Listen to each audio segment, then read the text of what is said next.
ನಮಗೆ ಕೆಲವೊಂದು ಪದಾರ್ಥಗಳನ್ನು ದಿನಾಲೂ ತಿನ್ನಲಿಕ್ಕೆ ಆಗಲ್ಲ. ಅಂತಹ ಕೆಲವೊಂದು ಪದಾರ್ಥಗಳನ್ನು ಈ ಚಟ್ನಿಯಲ್ಲಿ ನಾನು ಹಾಕಿ ಮಾಡಿದ್ದೀನಿ. ಒಂದು ವಿಭಿನ್ನವಾದ ಚಟ್ನಿಯನ್ನು ಇಲ್ಲಿ ಮಾಡಿ ತೋರಿಸ್ತಾ ಇದ್ದೀನಿ. ಎಲ್ಲರಿಗೂ ನಮಸ್ಕಾರ. ಆಹಾರ ಶ್ರೀ ಚಾನಲ್ಗೆ ತಮಗೆಲ್ಲರಿಗೂ ಸ್ವಾಗತ. ಹಾಗಿದ್ರೆ ಬನ್ನಿ ಚಟ್ನಿಗೆ ಬೇಕಾಗುವ ಸಾಮಗ್ರಿಗಳನ್ನು ನೋಡೋಣ. ಇಲ್ಲಿ ನೋಡಿ, ನಾನು ಬಿಳಿ ಎಳ್ಳು 1 ಟೇಬಲ್ ಸ್ಪೂನಷ್ಟು ತೊಗೊಂಡಿದ್ದೀನಿ. ಹಾಗೆಯೇ ಸೊಂಪು ಕಾಳು ಅರ್ಧ ಟೀ ಸ್ಪೂನಷ್ಟು, ನೀವು ಹೆಚ್ಚು ಕೂಡ ತೊಗೋಬಹುದು, 1 ಟೀ ಸ್ಪೂನಷ್ಟು ಕೂಡ ತೊಗೋಬಹುದು. ಹಾಗೆಯೇ ಹಿಂಗು 1/4 ಟೀ ಸ್ಪೂನಷ್ಟು, ಅಗಸೆ ಬೀಜ ಫ್ಲ್ಯಾಕ್ಸ್ ಸೀಡ್ಸ್ ಅಂತಾರೆ ನೋಡಿ, ಅದು 1 ಟೇಬಲ್ ಸ್ಪೂನಷ್ಟು. ಹಾಗೆಯೇ ಜೀರಿಗೆ 1 ಟೀ ಸ್ಪೂನಷ್ಟು. ಇಲ್ಲಿ ಶೇಂಗಾ ಕಾಳು 1 ಬೌಲಷ್ಟು ತೊಗೊಂಡಿದ್ದೀನಿ. ಹಾಗೆಯೇ 3/4 ಬೌಲಷ್ಟು ಇಲ್ಲಿ ಬೆಳ್ಳುಳ್ಳಿ, 2 ಟೀ ಸ್ಪೂನಷ್ಟು ಎಣ್ಣೆ, 2 ರಿಂದ 3 ಕಡ್ಡಿ ಕರಿಬೇವು, 2 ಟೇಬಲ್ ಸ್ಪೂನಷ್ಟು ನಾನು ಕಾಶ್ಮೀರಿ ಕೆಂಪು ಮೆಣಸಿನ್ಕಾಯಿ ಖಾರನ ತೊಗೊಂಡಿದ್ದೀನಿ. ನೀವು ಯಾವ ಖಾರ ಬೇಕಾದ್ರೂ ತೊಗೋಬಹುದು. ಅರ್ಧ ಟೀ ಸ್ಪೂನಷ್ಟು ಉಪ್ಪು, ಹಾಗೆಯೇ ಸ್ವಲ್ಪ 1/4 ಟೀ ಸ್ಪೂನಷ್ಟು ಮೆಂತ್ಯ ಕಾಳು ತೊಗೊಂಡಿದ್ದೀನಿ. ಇವಿಷ್ಟು ನಾವು ಮೊದಲಿಗೆ ಡ್ರೈ ಆಗಿಯೇ ಹುರ್ಕೋಬೇಕು. ಗ್ಯಾಸ್ ಮೇಲೆ ಒಂದು ಪಾತ್ರೆ ಇಟ್ಟುಕೊಂಡಿದ್ದೀನಿ. ಪಾತ್ರೆ ಬಿಸಿ ಆದಮೇಲೆ ಇದಕ್ಕೆ ಶೇಂಗಾ ಹಾಕಿ ಸಣ್ಣ ಉರಿಯಲ್ಲೇ ನಾವು ಚೆನ್ನಾಗಿ ಹುರಿಬೇಕು. ಬಡವರ ಬಾದಾಮಿ ಅಂತ ಹೇಳೋ ಈ ಶೇಂಗಾ ನಮ್ಮ ಆರೋಗ್ಯಕ್ಕೆ ತುಂಬಾ ಒಳ್ಳೆಯದು. ಈಗ ಇದನ್ನು ಒಂದು ಪ್ಲೇಟ್ನಲ್ಲಿ ತೆಗೆದಿಡ್ತಾ ಇದ್ದೀನಿ. ಈಗ ನಾನು ಅಗಸೆ ಬೀಜವನ್ನು ಇಲ್ಲಿ ಹಾಕ್ತಾ ಇದ್ದೀನಿ. ಇದು ಕೂಡ ಸಣ್ಣ ಉರಿಯಲ್ಲೇ ಹುರಿಬೇಕು. ಅಗಸೆ ಬೀಜದಲ್ಲಿ ಒಮೆಗಾ 3 ಇದೆ. ಇದು ಕೊಲೆಸ್ಟ್ರಾಲ್ ಮತ್ತು ಚರ್ಮದ ಕಾಂತಿಯನ್ನು ಹೆಚ್ಚು ಮಾಡುತ್ತೆ. ಹಾಗೆ ಕೂದಲಿನ ರಕ್ಷಣೆಗೆ ಇದು ಒಳ್ಳೆಯದು. ಇದನ್ನು ನಾವು ದಿನನಿತ್ಯಲೂ ತಿನ್ನಲಿಕ್ಕಾಗಲ್ಲ, ಅದಕ್ಕಾಗಿ ನಾನು ಇಲ್ಲಿ ಚಟ್ನಿಯಲ್ಲಿ ಹಾಕಿ ತೋರಿಸ್ತಾ ಇದ್ದೀನಿ ನಿಮಗೆ. ಹಾಗೆಯೇ ಇಲ್ಲಿ ಮೆಂತ್ಯ ಕಾಳು ಹಾಕಿ ಇದು ಕೂಡ ಸಣ್ಣ ಉರಿಯಲ್ಲಿ ಹುರಿಬೇಕು.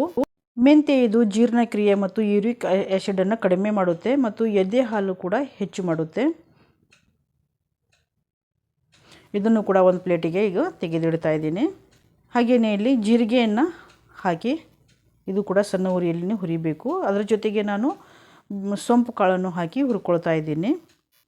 ಜೀರಿಗೆ ಇದು ಮೂಳೆಯ ಆರೋಗ್ಯವನ್ನು ಸುಧಾರಿಸುತ್ತದೆ.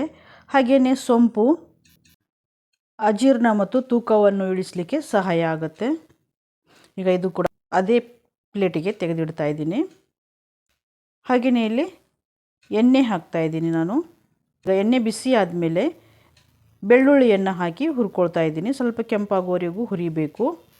ಬೆಳ್ಳುಳ್ಳಿ ನಿಯಮಿತ ಸೇವನೆಯಿಂದ ಹೃದಯಾಘಾತ, ಪಾರ್ಶ್ವವಾಯು ಮತ್ತು ರಕ್ತದೊತ್ತಡ, ಕೊಲೆಸ್ಟ್ರಾಲನ್ನು ಕಡಿಮೆ ಮಾಡಲಿಕ್ಕೆ ಸಹಾಯ ಆಗುತ್ತೆ. ಹಾಗೆಯೇ ಕರಿಬೇವು ಕೊಲೆಸ್ಟ್ರಾಲ್, ತೂಕ ಕಡಿಮೆ ಮಾಡಲಿಕ್ಕೆ, ಕೂದಲಿನ ಬೆಳವಣಿಗೆ, ಮೆದುಳು ಮತ್ತು ನರಮಂಡಲದ ಆರೋಗ್ಯವನ್ನು ಇದು ರಕ್ಷಿಸ್ತದೆ. ಇದು ಸ್ವಲ್ಪ ಕರಿಬೇವು ಗರಿ ಆಗುವವರೆಗೂ ನಾವು ಇಲ್ಲಿ ಹುರ್ಕೋಬೇಕು. ಈಗ ಇದರಲ್ಲಿ ನಾನು ಹಿಂಗು ಹಾಕ್ತಾ ಇದ್ದೀನಿ. ಪ್ರತಿಯೊಂದು ಅಡುಗೆಗೂ ನಾವು ಹಿಂಗು ಹಾಕಿ ತಿನ್ನಬೇಕು. ಹಿಂಗು ತಿಂದರೆ, 1 ಚಿಟಿಕೆ ಹಿಂಗು ತಿಂದರೆ ಸಾಕು, ಸರ್ವರೋಗ ನಿವಾರಣೆ ಆಗುತ್ತದೆ ಅಂತ ಹೇಳ್ತಾರೆ. ಹಾಗೆಯೇ ನಾನಿಲ್ಲಿ ಖಾರದ ಪುಡಿಯನ್ನು ಇಲ್ಲಿ ಸೇರಿಸಿದ್ದೀನಿ. ಎಣ್ಣೆಯಲ್ಲಿ ಖಾರದ ಪುಡಿ ಹಾಕಿರೋದ್ರಿಂದ ಚಟ್ನಿಗೆ ಕಲರ್ ಚೆನ್ನಾಗಿ ಬರುತ್ತೆ.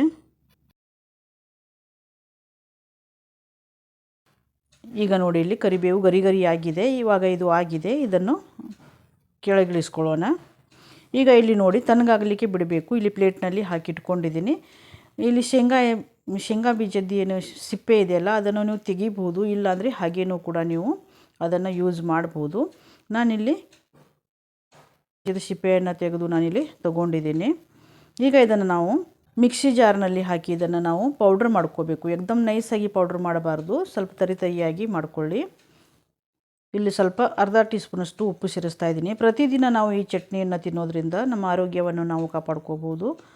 ಚಪಾತಿ, ರೊಟ್ಟಿ ಜೊತೆಗೂ ಕೂಡ ತಿನ್ಬೋದು. ಅನ್ನದ ಜೊತೆಗೆ ತುಪ್ಪ ಅಥವಾ ಎಣ್ಣೆಯನ್ನು ಸೇರಿಸಿನೂ ಕೂಡ ನೀವು ತಿನ್ನಬಹುದು, ತುಂಬ ಚೆನ್ನಾಗಿರುತ್ತೆ. ರೊಟ್ಟಿ ಮೇಲೆ ಕೂಡ ಹಾಕ್ಕೊಂಡು ನೀವು ತಿನ್ನಬಹುದು.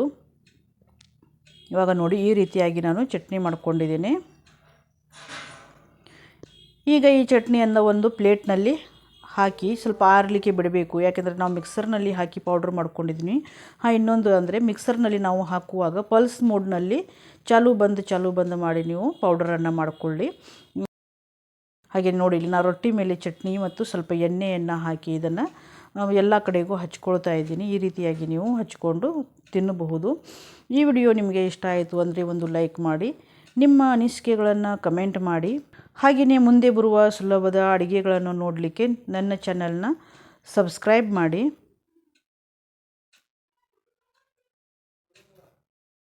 ಈ ವಿಡಿಯೋವನ್ನು ಪೂರ್ತಿಯಾಗಿ ನೋಡಿದ್ದಕ್ಕೆ ತಮಗೆಲ್ಲರಿಗೂ ನನ್ನ ಆತ್ಮೀಯ ಧನ್ಯವಾದಗಳು.